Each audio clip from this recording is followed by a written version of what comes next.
मित्रांनो, आत्ता गावोगावच्या यात्रा चालू आहेत. अशीच एक यात्रा होते चिमणगाव तालुका कोरेगाव जिल्हा सातारा येथे. बैलगाड्याच्या शर्यती आहेत, त्याच्यानंतर खिल्लार प्रदर्शन आहे. नक्की कसे असणार आहे, बक्षिसाची रूपरेषा, कसं नियोजन झालं हे सगळं विचारूया. पूर्ण चिमणगाव कमिटी आहे, यात्रा कमिटी.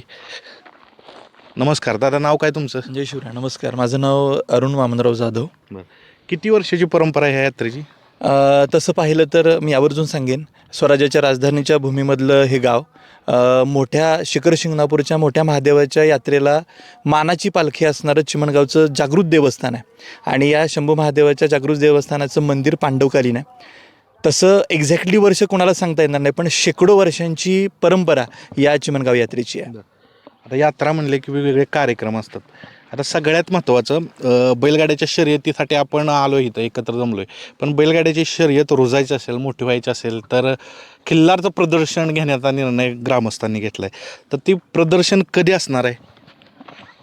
6/4/2026 रोजी सोमवार दिनांक खिल्लार संगोपन आणि संवर्धन अंतर्गत आपण चिमणगावमध्ये प्रदर्शन घेत आहोत. आणि ही कारण काय एकत्र म्हणजे 1-2 दिवसाचे गॅप न घेताय, कारण काय? लोकांची जागृती झाली पाहिजे खिल्लारविषयी. लोकांना प्रत्येक घरात गाय पाळली गेली पाहिजे, चांगल्या पैदाशी झाल्या पाहिजेत. तेव्हाच कुठेतरी शर्यत क्षेत्राला चांगले दिवस येतील, अजून चांगली खोंडांची निर्मिती होईल. आता प्रदर्शनाची कशी बक्षीस असणार आहे ते सांगा. प्रदर्शनाची चॅम्पियनसाठी 11,101 रुपये आपण बक्षीस ठेवलेलं आहे. आणि चांदीची गदा आणि ढाल आणि चॅम्पियन गाईला वेगळं आणि बैलाला वेगळं. आणि जे खालचे गट आहेत तर ते गट आदत, वर्षाखालील, वर्षावरील, दुसा, 4 दाती आणि 6 दाती ह्याच्यासाठी आपण प्रथम बक्षीस आहे 5,000, द्वितीय बक्षीस आहे 3,000, तृतीय बक्षीस आहे 2,000 आणि चतुर्थ बक्षीस आहे 1,000 रुपये. त्याच्यावर आपण त्यांना ढालसुद्धा देणार आहे. प्रवेश फी किती राहणार प्रदर्शन? आपल्या प्रदर्शनाची प्रवेश फी 200 रुपये असणार आहे. कधी होणार आहे? 6/4/2026 रोजी सोमवारी. आता अट्रॅक्शन पॉईंट असतो यात्रेतला आत्ता बैलगाडा म्हटलं की महाराष्ट्रभर त्या विषयाची चर्चा असते. बैलगाडा कधी होतोय?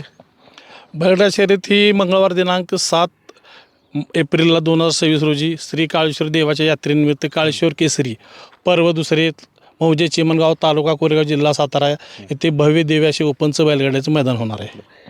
त्याची कशी बक्षीस रचना असणार आहे? बक्षिसाचं स्वरूप हे पुढील प्रमाणे राहील. प्रथम क्रमांकाचं बक्षीस हे 1,00,000 रुपयेचं आहे. द्वितीय क्रमांकाचं बक्षीस 71,000चं आहे. तृतीय क्रमांकाचं बक्षीस हे 51,000चं आहे. चतुर्थ क्रमांकाचं बक्षीस 31,000चं आहे. पंचम क्रमांकाचं बक्षीस 21,000चं आहे. 6वं बक्षीस हे 15,000चं आणि 7वं 11,000 असे टोटल 7 बक्षीस आहेत. क्वार्टरला, सेमीला काय बक्षीस ठेवलेलं आहे? क्वार्टर फायनलसाठी येणाऱ्या बैलांना 2,000 रुपये देऊन सन्मानित करण्यात येणार आहे. प्रवेश फी किती असणार आहे या मैदानाची? या मैदानासाठी प्रवेश फी ही 1,000 रुपये ठेवण्यात आलेली आहे. आणि नाव नोंदणीच्या संदर्भात महत्त्वाचे अपडेट की कशा पद्धतीनं नाव नोंदणी असणार, सुरुवात कधी झाली, त्याचा शेवटचा दिवस कधी असणार आहे, मैदाना दिवशी होईल का? नाव नोंदी ही 2 एप्रिल 2026 पासून ते 6 एप्रिल 2026 पर्यंत राहणार आहे. रात्री 8:30 वाजेपर्यंत अंतिम नोंद केली जाईल. त्याच्यानंतर महाराष्ट्राची परंपरा या लाईव्ह चॅनलवर त्याचे लॉट्स काढले जातील. मित्रांनो, सगळ्यात महत्त्वाचं बैलगाडीच्या शर्यतीसाठी असतं की धावपट्टी कशी असणार आहे. तर ही विचारूया. इथं एक बैलगाडी मालक आहेत, ह्यांच्या नजरेतून. या, तुमचं नाव काय? रोहन जाधव. किती बैल आहेत? 2 बैल आहेत. बरं, आता तुम्ही आपली बैल घेऊन महाराष्ट्रभर जात असाल तर आज बसून सांगा कशी आहे फाटी ही? फाटी एकदम सुंदर बनवलेली आहे.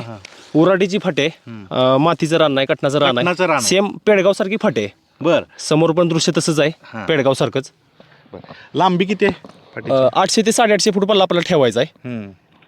आणि आतली रुंदी? रुंदी आतमधली 14 फूट आहे. पुढं थांबाय जागा आहे का? हा, पुढं थांबाय भरपूर जागा आहे. अडथळा काहीच नाही, विहीर नाही, तलाव नाही, अशा काहीच गोष्टी नाहीत. पाठीमाग गट थांबायसाठी भरपूर जागा आहे. 10-15 लॉट सुद्धा आपले थांबू शकतात.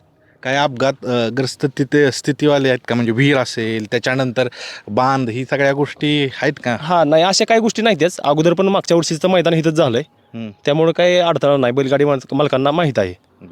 मित्रांनो, अजून काय काय गोष्टी ह्या संदर्भात विचारूया. आता सगळ्यात महत्त्वाचं उन्हाळ्याचे दिवस आहेत आणि असं आहे की पाण्याची सोय महत्त्वाची. पाण्याची सोय असेल, काय ॲम्ब्युलन्स असेल, ह्या गोष्टी सगळं नियोजन झालं आहे का? पाण्याची सोय केलेली आहे. टँकर्स आहेत, 2 टँकर्स आहेत. ॲम्ब्युलन्सची सोय बी केलेली आहे. कोणाला काय प्रॉब्लेम झाला तर तुरंत ॲम्ब्युलन्सनं घेऊन जाते. आता नियमावली कशी राहील? नियमावली ही अखिल भारतीय संघटना महाराष्ट्र राज्य व शासनाच्या नियमानुसार हे मैदान होणार आहे. तसेच अखिल भारतीय बैलगाडा संघटना कोरेगाव तालुका यांच्या सहकार्याने हे मैदान होणार आहे. आता जाता जाता काय सांगाल की बैलगाड्यातली अनेक प्रेक्षक वर्ग बघत असतो, मालक चालक, सर्व बैलगाडा मालकांना, चालकांना आणि शौकीनांना माझं नम्र निवेदन आहे, जास्तीत जास्त संख्येने 7 तारखेला सगळ्यांनी या मैदानाचा लाभ घ्यावा ही आमची काळेश्वर यात्रेच्या निमित्ताने काळेश्वर ग्रामस्थ कमिटीच्या वतीनं अभिवादन आहे सगळ्यांना. नम्र निवेदन. मित्रांनो, चिमणगाव येथे यात्रेचं मैदान भरते आणि त्यांनी सांगितलं की कशा पद्धतीनं फाटे असणार आहे, कशा पद्धतीनं सगळ्या रूपरेषा असणार आहे. बघू शकता फाटी कशा पद्धतीने त्यांनी सांगितलं आहे. मैदान होते 7 तारखेला, ओपनचं मैदान असणार आहे. ते जे खिल्लार प्रेमी आहेत, ज्यांची खिल्लार जनावर आहेत, त्यांनी प्रदर्शनात जास्तीत जास्त येऊन ह्या यात्रेचं स्वरूप वाढवावं. धन्यवाद.